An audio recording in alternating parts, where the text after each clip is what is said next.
El libro de Apocalipsis tiene que ver con el inicio. Así como Génesis nos cuenta cómo empezó este mundo, cómo Dios creó la tierra, el universo, los animales, las plantas. Pero fue una creación que estaba sujeta, y está ahora sujeta al pecado del hombre, pero sujeta a la situación del hombre. En cambio, el libro de Apocalipsis nos cuenta también los inicios, pero los inicios de lo eterno. Cielos nuevos, tierra nueva, pero eternas. Entonces, Apocalipsis tiene mucho que decirnos acerca del plan de Dios. El plan que nosotros necesitamos conocer. El motivo principal de Apocalipsis es la persona del Señor Jesucristo. Cómo el Señor Jesucristo es revelado en este libro. Pero también el Señor en su bondad y misericordia nos hace conocer su plan, nos muestra su plan. Y podríamos decir, hermanos, que en el Antiguo Testamento hubo una gran profecía, una de las mayores profecías. En el libro de Daniel, capítulo 9, se le revela a Daniel la profecía del Señor para todos los tiempos, que son las 70 semanas. De esas 70 semanas, pues ya se han cumplido 69 semanas. Y en el verso 27 de Daniel capítulo 9 dice que falta una semana, la semana 70, la semana profética. Y esa es la semana que encontramos en el libro de Apocalipsis a partir del capítulo 6, a finales del 6 en adelante. Encontramos cómo el Señor está describiendo esta última semana. Se completa ya el plan de Dios que fue revelado en el Antiguo Testamento. Entonces Apocalipsis es un libro importante, un libro especial para nosotros. En el libro de Apocalipsis capítulo 1 versículo 3, aparte de que es especial por lo que es profético, porque nos revela el plan de Dios, también este libro nos dice que bienaventurado el que lee y los que oyen las palabras de esta profecía y guardan las cosas de ella escritas, porque el tiempo está cerca. Bienaventurado el que lee. Leer la palabra de Dios es importante. Crecemos, nos alimentamos. Apocalipsis, algunos le tienen cierto temor. Apocalipsis no quieren leerlo, que es un poco difícil, complicado, escenas tan fuertes. Pero justamente por eso Dios dice en el libro de Apocalipsis, bienaventurado eres si lo lees. Bienaventurado eres si escuchas esta profecía. Entonces, involucrarnos en lo revelado en el libro de Apocalipsis es muy importante para nosotros. La palabra Apocalipsis es una palabra griega. Su traducción al español sería revelación o revelaciones. Entonces, aquí vamos a tener la revelación. ¿Y quién? ¿Revelación de quién? Verso 1. La revelación de Jesucristo. El Señor Jesucristo revela estas escrituras. Él es el que está revelando. Noten la forma como lo dice. La revelación de Jesucristo que Dios le dio. Dios le dio a Jesucristo esta revelación para manifestar a su siervo las cosas que deben suceder pronto. Jesucristo le da esta revelación a Juan. Es Jesucristo el que le provee de esta revelación. Pero ¿cuál es el tema? Lo interesante es que Jesucristo revela esto acerca de sí mismo. Porque el libro de Apocalipsis va a tratar de la persona del Señor Jesucristo. Lo vamos a ver más detalladamente esto según avanzamos en nuestro estudio. Pero Jesucristo lo revela. ¿A quién? ¿Quién es el autor? Conociendo un poco de Juan, el autor, miren el verso 1, la revelación de Jesucristo que Dios le dio para manifestar a sus siervos las cosas que deben suceder pronto, y la declaró enviándola por medio de su ángel a su siervo Juan. Juan es el autor del libro. Jesucristo se lo revela a Juan, Juan es el autor del libro. Versículo 4, Juan a las 7 iglesias que están en Asia. Gracia y paz a vosotros del que es y que era y que ha de venir y de los 7 espíritus que están delante de su trono. Entonces Juan vuelve a decir, yo lo estoy escribiendo para las 7 iglesias. Versículo 9 repite la misma idea. Yo, Juan, vuestro hermano y copartícipe vuestro en la tribulación. Y finalmente en el capítulo 22, versículo 8. Yo, Juan, soy el que oyó y vio estas cosas, y después que las hube oído y visto, me postré para adorar a los pies del ángel que me mostraba estas cosas. Entonces Juan es el autor, el que escribió este libro, el que recibió esta revelación. Pero ¿quién es Juan? ¿Qué recordamos de Juan? ¿Qué es lo que más nos hace pensar en Juan? Que fue el discípulo amado. Fue el discípulo amado. Juan estaba en las redes con su hermano Jacobo. Estaban remendando las redes. El texto nos dice que su padre estaba junto a ellos y que el padre de Juan, de Jacobo, tenía sus siervos. Entonces aparentemente tenía una buena posición económica. Pero cuando Jesús ve a Juan y a su hermano, les dice, síganme. E inmediatamente ellos dejaron las redes y le siguieron. No pusieron ningún pero, ningún pretexto. Inmediatamente siguieron a Jesús. Interesante que tuvieron un llamado del Señor y ellos tuvieron una respuesta inmediata e incondicional al llamado del Señor. Es difícil encontrar eso, porque muchas veces las personas estamos aferrados a los aspectos materiales que nos impiden obedecer el llamado del Señor. Nos impiden escuchar la voz de Dios. Nos distraemos demasiado con asuntos materiales.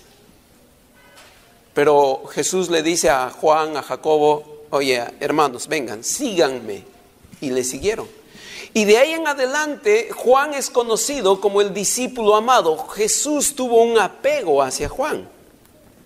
De tal forma, hermanos, que Juan y Jacobo fueron personajes especiales en la vida del Señor Jesucristo.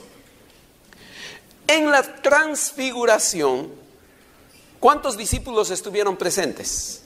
Solamente 3, los demás fueron dejados aparte. Ustedes 3, acompáñenme. ¿Quiénes eran esos 3? Juan, Jacobo y Pedro. Los hermanos Juan y Jacobo más Pedro. Estuvo presente ahí Juan. Juan estuvo presente cuando resucitó a la niña. Ahí estaba presente Juan. Juan estaba presente en los momentos más importantes del Señor Jesucristo. Cuando Jesucristo habló acerca de que lo iban a arrestar, lo iban a llevar a juicio y lo iban a matar, pues los discípulos dijeron, no creo. Pedro se opuso, se pusieron tristes, pero llegado el momento, dice la Biblia que huyeron, escaparon. Pero estando en la cruz, había un discípulo a los pies de Jesús. ¿Quién era? Juan. Juan era el discípulo que estuvo a los pies del Señor Jesucristo. Entonces fue un personaje muy pegado al Señor Jesucristo. Pablo escribió muchos libros, pero Juan es el que escribe el libro de Apocalipsis, la última profecía, el plan de Dios, la revelación de lo que Dios está queriendo. Escoge a Juan. ¿Cómo murió Juan? Bueno, hay tradiciones. La Biblia no nos dice cómo ha muerto, entonces tenemos que ir a las tradiciones. Una de las tradiciones dice que Juan fue llevado a una isla, la isla de Patmos, y que para torturarlo a Juan hicieron hervir una olla gigante llena de aceite y ahí lo metieron a Juan. Lo metieron. Bueno, puede que esa haya sido la muerte de Juan. Hay otra tradición que dice que Juan fue metido en la olla de aceite hirviendo, pero milagrosamente, así como los amigos de Daniel, Sadrach, Mesach y Abednego, entraron al horno de fuego sumamente calentado, extremadamente calentado, y no se quemaron, ni siquiera tenían olor a humo, que Juan de esa forma fue librado milagrosamente. Y aun cuando lo pusieron en el aceite, Juan no sintió nada, no se quemó, no sufrió una muerte. Entonces lo sacaron de la olla y lo mandaron a su casa. Y que murió muy anciano en una vejez, de una muerte tranquila. Esa es la segunda tradición. Pero el Señor Jesucristo, ¿recuerdan cuando habló del grupo de discípulos? El Señor Jesucristo les habló: voy a tomar una copa, que se refería a su suplicio, su sacrificio, el dolor. Y algunos ahí luchando por tener el mejor puesto. Y les dijo: ¿Pueden tomar de la copa que yo tomaré? Y uno de ellos dijo: sí, podemos. Y Jesucristo dijo: bueno, a la verdad, así será. Y Jesús se estaba refiriendo al sufrimiento, de tal forma que los discípulos iban a pasar por la misma circunstancia, una muerte por causa del evangelio, pero una muerte dolorosa. Entonces, Juan puede y posiblemente debió haber participado de una muerte dolorosa, un suplicio por el Señor Jesús. Entre todos los discípulos que fueron perseguidos, varios de ellos murieron rápidamente. Juan, según la tradición, es el último en morir, el último discípulo. Así es que Juan sobrevivió a la persecución de Nerón, una persecución muy fuerte por los años 60, y llegando a los años 80, fines de los 80, empezando los años 90, empezó la persecución de Domiciano, y fue una persecución muy cruel, muy cruenta. Y es en esa persecución, la de Domiciano, que cogen al apóstol Juan y lo llevan a la isla de Patmos. Entonces Juan fue encarcelado más o menos por esa fecha. Quiero que noten este versículo, Apocalipsis capítulo 1, versículo 9, dice, Apocalipsis 1, 9: yo, Juan, vuestro hermano y copartícipe vuestro, ¿en qué? En la tribulación. ¿Cómo estaban en ese momento los discípulos? ¿Cómo estaba la iglesia del Señor en ese momento? Porque Él está escribiendo a las 7 iglesias. ¿Cómo estaban? En persecución. Las iglesias no estaban en un tiempo de paz, un tiempo de regocijo, un tiempo de crecimiento y que podían proyectarse en sus diferentes ministerios. No, estaban en un tiempo de persecución, un tiempo muy fuerte, al que el apóstol Juan utiliza una palabra que, viendo el libro de Apocalipsis, no es una palabra sencilla. Cuando Juan dice: soy copartícipe de vuestra tribulación, esa palabra no es porque tenían un dolor de muela. Esa palabra no es porque vino una lluvia, un huaico, se cayó el templo. Uy, pobrecitos, están sufriendo porque no tienen un templo. O se ha caído las casas de los hermanos, qué pena. No, esa palabra no encajaba allí, en esa situación. La palabra tribulación, usada en el libro de Apocalipsis, habla de un tiempo de ira, un tiempo de mucha ira. Y en este caso era un tiempo de ira en contra del evangelio. Cristianos que estaban siendo muertos por causa del evangelio. Cristianos que eran cogidos y metidos en los circos romanos para pelear con leones. Cristianos que fueron crucificados y prendidos en fuego en la cruz para festejar el cumpleaños de un hombre. Ese tipo de situación, ese tipo de persecución estaba sufriendo la iglesia de aquel entonces. Entonces el Señor se revela a Juan, le muestra esta revelación a Juan para que esta revelación llegase a este pueblo de Dios que está sufriendo. Por lo tanto, debemos entender que Juan escribe en el verso 4 dice: Juan a las 7 iglesias que están en Asia. Las 7 iglesias que están en Asia. ¿Cuáles eran esas 7 iglesias? Éfeso, Esmirna, Pérgamo, Tiatira, Sardis, Filadelfia y Laodicea. Bueno, en esa época había 3 iglesias más en Asia que no son mencionadas. Son mencionadas estas 7 iglesias, pero son representativas, como aquella figura literaria que en el colegio nos han enseñado: el todo por la parte y la parte por el todo. Entonces aquí no es únicamente esas 7 iglesias, sino en representación de todas las iglesias se menciona esas 7 iglesias. En la mente del Señor Jesucristo está su pueblo, está su iglesia. El pueblo está sufriendo, el pueblo está teniendo persecución, muchos están muriendo. ¿No era mejor que el Señor mande a sus ángeles y acabe con esos perseguidores? ¿No era mejor que el Señor Jesucristo baje la espada y mueran esos hombres perversos? ¿O con su infinito poder simplemente el Señor ponga paz en esta tierra y que el evangelio se predique en paz? ¿No era más fácil eso? Bueno, hermanos, es que cuando nosotros vivimos por fe, entendemos que la palabra de Dios es nuestro alimento. Entendemos que la palabra de Dios es lo que nos dirige. Nosotros seguimos la palabra de Dios. Entonces el Señor dice: yo voy a enviar a este pueblo que está sufriendo, a este pueblo que está teniendo aún momentos difíciles espiritualmente, mi palabra. Porque mi palabra los va a refrescar.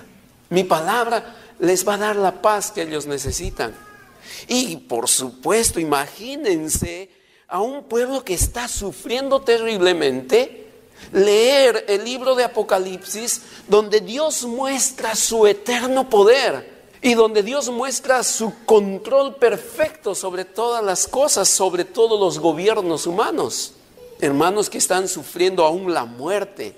Hermanos que han perdido a hijos, a padres por causa de la persecución, y leen el libro de Apocalipsis y ven a un Dios justo, misericordioso, piadoso, a un Dios que está preparando un lugar eterno para sus hijos. Trajo paz y consuelo. Hermanos, la palabra de Dios es lo que a nosotros nos debe consolar en los momentos difíciles.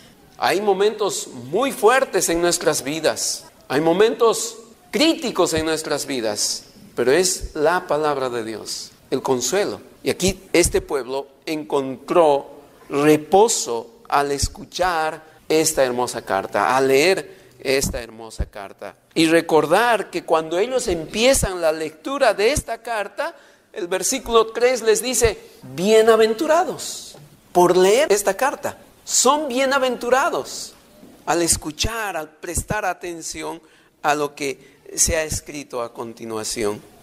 Pero el propósito es que solamente seamos consolados. El propósito de esta carta es única y exclusivamente el consuelo nuestro. Hay un poco más que eso. Verso 3 sigue diciendo: bienaventurado el que lee y los que oyen las palabras de esta profecía. ¿Y qué más dice? Y guardan las cosas en ella escritas, porque el tiempo está cerca. ¿Qué espera Dios? Que leamos la palabra de Dios y nos sintamos regocijados. ¡Qué hermoso! Mira, estos hombres que nos están persiguiendo, según Apocalipsis, un día van a ser destruidos por el juicio y la justicia de Dios. Amén, hermanos. Amén. Que sean destruidos esos perversos. No ese es el propósito. El propósito es que nosotros guardemos lo que aprendemos en estas escrituras. Que nosotros cumplamos, seamos celosos de cumplir lo que en ella vamos a ir aprendiendo, entendiendo, comprendiendo quiere que hagamos eso. Capítulo 22, versículos 11 y 12. El que es injusto, sea injusto todavía. El que es inmundo, sea inmundo todavía. Y el que es justo, practique la justicia todavía. Y el que es santo, santifíquese todavía. He aquí yo vengo pronto, y mi galardón conmigo para recompensar a cada uno según sea su obra. Ese es el propósito. El propósito específico de que sigamos siendo santos. Que las circunstancias terribles de este mundo no quiten nuestra santificación y procedamos con métodos no bíblicos. Él quiere que sigamos siendo santos. Él dice, el que es inmundo, que siga siendo inmundo, pero tú no eres inmundo, tú eres santo. ¿Qué debe ser? Sigue siendo santo. Ese es el propósito. Te he dicho todo esto, te he revelado mi plan, te he mostrado los juicios para que tú sigas siendo santo. En muchos versículos de Apocalipsis nos habla de que el tiempo ya está cerca. El tiempo es una preocupación, hermanos, y tiene que ser una preocupación. Habrán notado que el tiempo pasa volando. Volando pasa el tiempo. ¿Recuerdan, hermanos, cuando teníamos 16 años? Como un abrir y cerrar de ojos se pasó, ¿no? Conversábamos el martes en el estudio bíblico en el golf, cómo a pesar de que ya tenemos de 50 años para arriba, abrimos los ojos en la mañana tempranito y nos sentimos como de 20 años, como si no hubiese pasado nada. Pero ya han pasado los años, el tiempo pasa volando. Y esa es la exhortación de este pasaje. El tiempo está cerca. Tienes que animarte, tienes que vivir de una forma agradable al Señor. Tú te estás quedando pensando que el tiempo lo tienes comprado. Dios dice, no, el tiempo está cerca. Anímate. Pero luego también nos muestra en el capítulo 1 de Apocalipsis, regresando al capítulo 1, dice, la revelación de Jesucristo que Dios le dio para manifestar a sus siervos las cosas que deben suceder pronto, y la declaró enviándola por medio de su ángel a su siervo Juan, que ha dado testimonio de la palabra de Dios y del testimonio de ¿quién? De Jesucristo.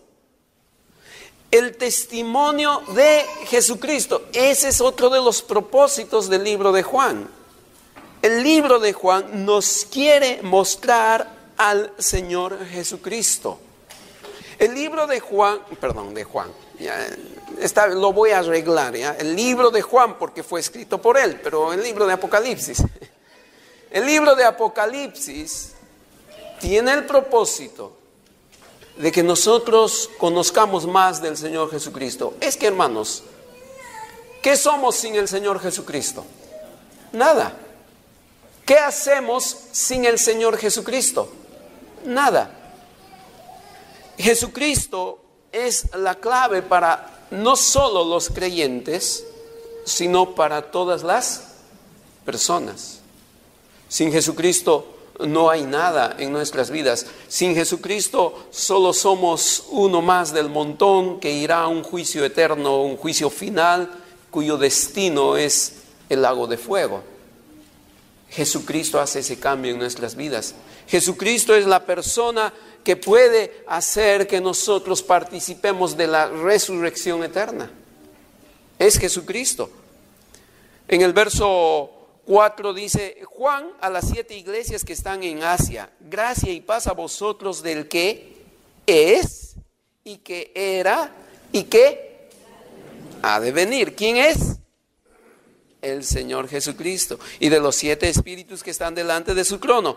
Y de Jesucristo el testigo fiel, el primogénito de los muertos y el soberano de los reyes de la tierra, al que nos amó y nos lavó de nuestros pecados con su sangre. ¿De qué está hablando este versículo? Está diciendo, yo quiero presentarles a Jesús. Él es el consuelo. ¿Estás teniendo persecución? Jesús es el soberano. Jesús es el Señor de señores, Rey de reyes. Jesucristo es.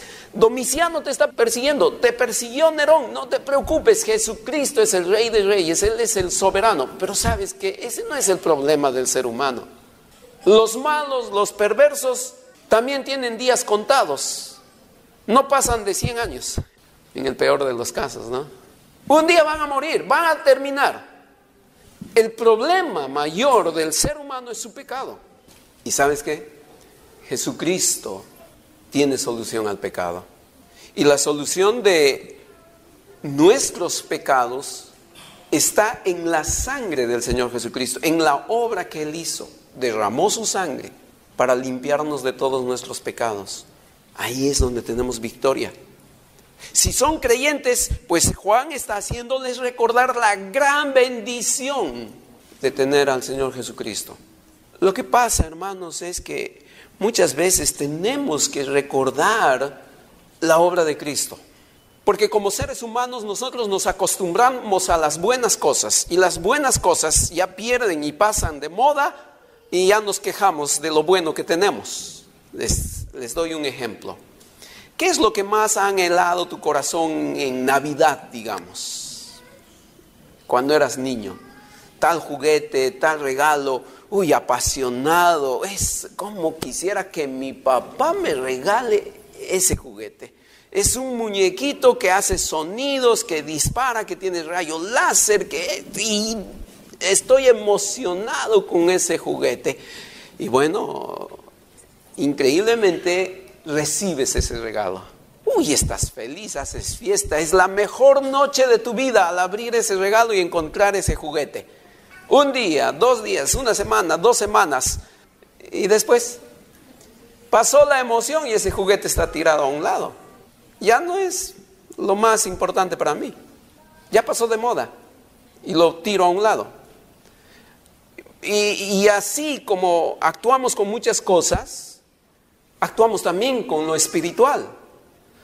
¡Qué emoción! Ya soy creyente. Es lo máximo, ya soy salvo. Pero ya pasó la emoción de la salvación, ya pasó unos días, ya pasó unos meses, ya pasó unos años. Ya sí, yo sé que soy hijo de Dios, pero ya me olvido de vivir emocionado por la gran obra que Cristo ha hecho en nuestras vidas. Y cuando vienen las pruebas a nuestras vidas, nos quejamos. Señor, ¿por qué? Te lo estoy suplicando, Señor, necesito 500 soles para pagar mis deudas. No me envías 500 soles, Señor, no es mucho. ¿Por qué no me mandas 500 soles? Yo sé que Pastor Manuel, Pastor René se fueron a un chifa, se gastaron más de 500 soles y no me das a mí. Bueno, no fue 500 soles, fue 550, ¿no, Pastor Manuel? Y nos quejamos de Dios porque no estoy recibiendo aquello que yo quiero. Entonces Juan escribe y les dice, espera, has recibido lo más grande, la salvación. Y te estás olvidando de eso y viviendo y quejándote de cosas tan pequeñas. Hermanos, cuando viene la presión, cuando viene la persecución, nos sentimos tan olvidados. Somos la última rueda del coche. Juan dice, no, ¿cómo vas a pensar eso? Cristo te amó, Dios el Padre te amó de tal manera que envió a su Hijo. Entonces, el propósito de Juan manifestado hacia las iglesias es que recordemos esa obra, que siempre estemos pensando en lo que el Señor Jesucristo ha hecho por nosotros. Él es nuestro Salvador y Él es un Salvador que ha resucitado, que ha vencido la muerte. En el capítulo 2, capítulo 3, nos muestra una relación íntima. ¿Con quién? Con las iglesias. Porque dice el verso 1, capítulo 2, escribe al ángel de la iglesia en Éfeso, el que tiene las 7 estrellas en su diestra, el que anda en medio de los 7 candeleros, dice esto. Jesucristo está escribiendo a la iglesia. Y se repite en el verso 8, verso 12, y se repite en cada introducción de las iglesias. Escribe a las iglesias. Un propósito es que las iglesias entiendan quién es Jesucristo y qué es la iglesia del Señor Jesucristo. La iglesia es el cuerpo del Señor Jesucristo. En el libro de Efesios dice: maridos, amad a vuestras mujeres, así como Cristo amó a la iglesia y se entregó a sí misma por ella, habiéndola santificado. Cristo amó ¿a quién? A la iglesia. Amó a la iglesia. El Señor Jesucristo ha dado su vida. El Señor Jesucristo ha formado la iglesia. El Señor Jesucristo escribe a las iglesias. Y eso es importante, porque lamentablemente muchos cristianos aceptan una ola equivocada de que el cristianismo es fundamentalmente mi salvación, mi relación con Dios, y eso es todo. No necesitamos de las iglesias locales. Yo en mi casa estoy feliz sirviendo al Señor. En mi casa canto, oro, alabo al Señor, hago un culto y ahí estoy feliz. No necesito de la iglesia. Además, la última vez que estuve en una iglesia, una olla de grillos. Todos murmuran contra todos, todo es una queja, buscan pretextos. Y no es verdad esa falsa enseñanza. La iglesia es el cuerpo de Cristo. Maridos, amad a vuestras mujeres así como Cristo amó a la iglesia. ¿La iglesia es o no importante para el Señor Jesucristo? Lo es. Por eso dice, escribe a las 7 iglesias que están en Asia, iglesias locales. Algunos dicen, claro, pero es la iglesia universal lo que importa. Y yo soy miembro de la iglesia universal. Sí, pero aquí está escribiendo a la iglesia universal o a la iglesia local. Son locales y con nombres. La iglesia de Éfeso, la iglesia de Esmirna, de Pérgamo, con nombres, con ubicación geográfica. Dios ama a su iglesia. Razón por la cual en Corintios dice que los dones es para la edificación del cuerpo de Cristo. Y ese es el propósito. Que recordemos nuestras funciones dentro de la congregación, dentro de la iglesia. Que seamos cristianos, miembros activos de lo que el Señor ama, que es su cuerpo, que es la iglesia local. Invertir tiempo en las cosas de la iglesia, invertir tiempo en las cosas es invertir en lo del Señor. Porque es la iglesia del Señor Jesucristo. Ese es otro de los propósitos. En el capítulo 5 y capítulo 6 nos muestra que el Señor Jesucristo es el único que merece toda nuestra alabanza. Juan estaba buscando y con lágrimas en los ojos, no hay nadie digno de abrir el rollo, no hay nadie digno. Buscaron en los cielos, buscaron en la tierra, buscaron por todas partes y Juan se desesperó. Pero luego se aparece, como dice el capítulo 5, el Cordero inmolado.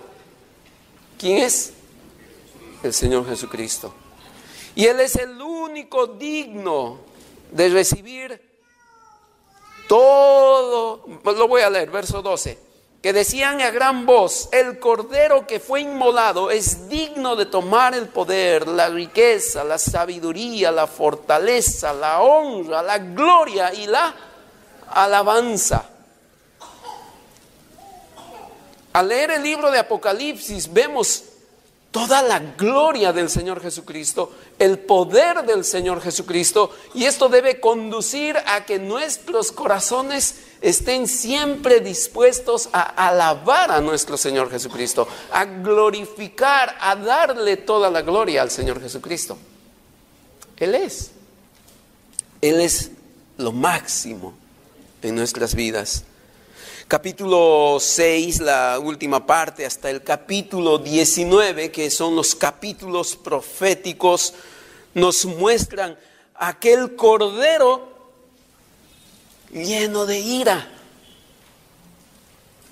Nos muestra la ira del Cordero.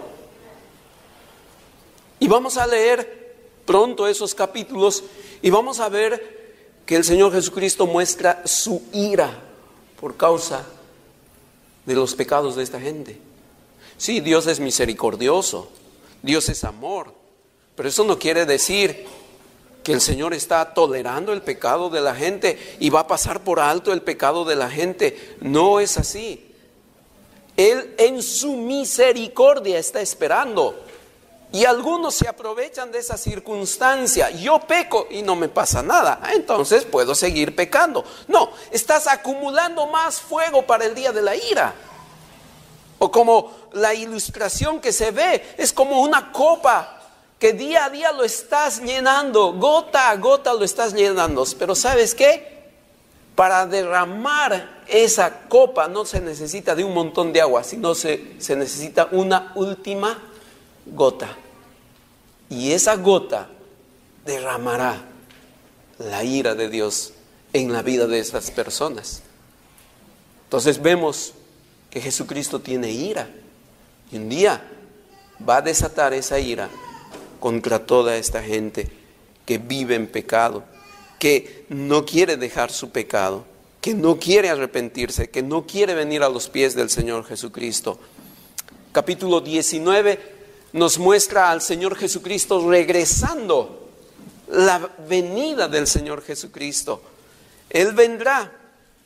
Capítulo 20 nos muestra su reino milenial para cumplir la promesa hecha al pueblo de Israel.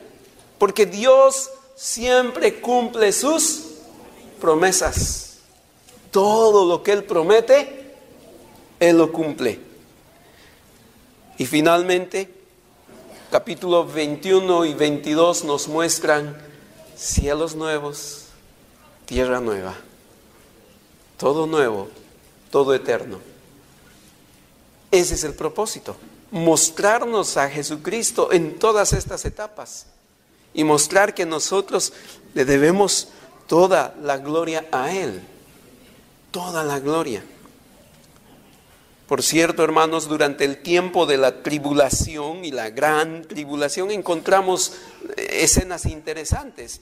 Y algo que domina el libro de Apocalipsis es 7.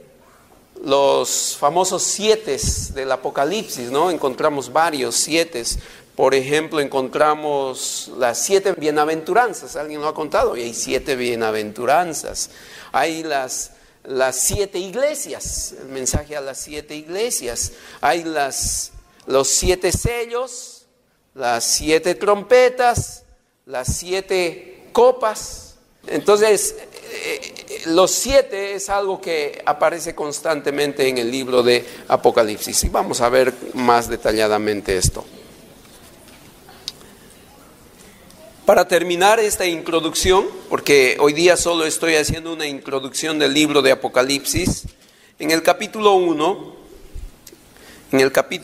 encontramos en el verso 19, donde se le dice a Juan: escribe las cosas que has visto, y las que son, y las que han de ser después de estas. Todos los comentaristas que he leído usan este versículo como el bosquejo del libro.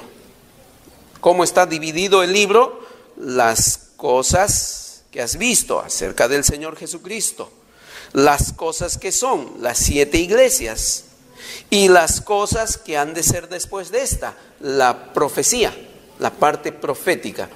Y bueno, vamos a usar ese bosquejo durante nuestro tiempo de estudio del libro de Apocalipsis.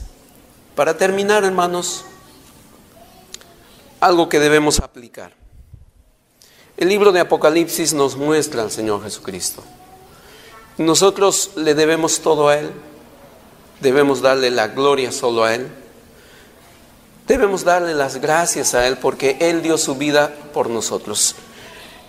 Como hijos de Dios, debería esta lectura, este estudio, motivarnos a seguir al Señor Jesucristo, motivarnos a seguir trabajando por el Señor Jesucristo, sea cual sea nuestra circunstancia. Las iglesias que recibieron esta carta estaban siendo perseguidas. Muchos habían muerto. entre la congregación. Oye, ¿y el hermano tal no ha venido? Ah, sí, ya lo cogieron, lo llevaron al circo romano y ya murió con los leones. Oye, ¿y la familia tal? Ah, sí, ya los cogieron, los crucificaron y les prendieron fuego. Oye, dejó de asistir tal familia. Ah, sí, porque por la persecución escaparon y los cogieron, están en la cárcel esperando su juicio. Esa era la circunstancia en esos tiempos. Y ahora la familia tal no vino porque el Perú va a jugar el repechaje. Y tal hermanito, bueno, no vino porque estuvo un poquito cansado. No, Apocalipsis nos muestra que podemos y debemos estar animados en las cosas del Señor, cual sea nuestra circunstancia. Estos hombres estaban dando su vida por Cristo y la lectura de este libro les animó a seguir sirviendo al Señor Jesucristo, aún dando su vida como sacrificio para el Señor Jesucristo. Hermanos, tenemos dificultades, yo sé, hermanos, cada quien tiene dificultad terrible, pero debes animarte porque Cristo está en control. Debes animarte y servir al Señor porque Él es el soberano. Y si en esta noche hay alguien que no tiene a Cristo como su Salvador, pues te animo. Solo Cristo dio su vida por ti. No hay otra forma en que tú agrades a Dios. Si rechazas a Cristo, tu copa se está llenando más. Y un día una gota va a derramar esa copa que tú tienes y la ira de Dios se manifestará contra ti. ¿Te estoy haciendo asustar? Qué bueno, porque es la verdad. No, pero a Cristo no se recibe por un susto. Eso pregúntale al carcelero de Filipo. Estaba tan asustado que se iba a matar. Y así recibió a Cristo. Necesitas a Cristo, no lo rechaces. No uses pretextos, no de que por miedo no se recibe a Cristo, que me falta un poquito más, que no entiendo. Cuando lleguemos al capítulo 22 de Apocalipsis, ahí voy a recibir a Cristo. No. Necesitas a Cristo. Y al inicio, Juan dice, Jesucristo es el que dio su vida, derramó su sangre para limpiarte de tus pecados. Necesitas a Cristo. No demores. Él es el que te puede perdonar tus pecados.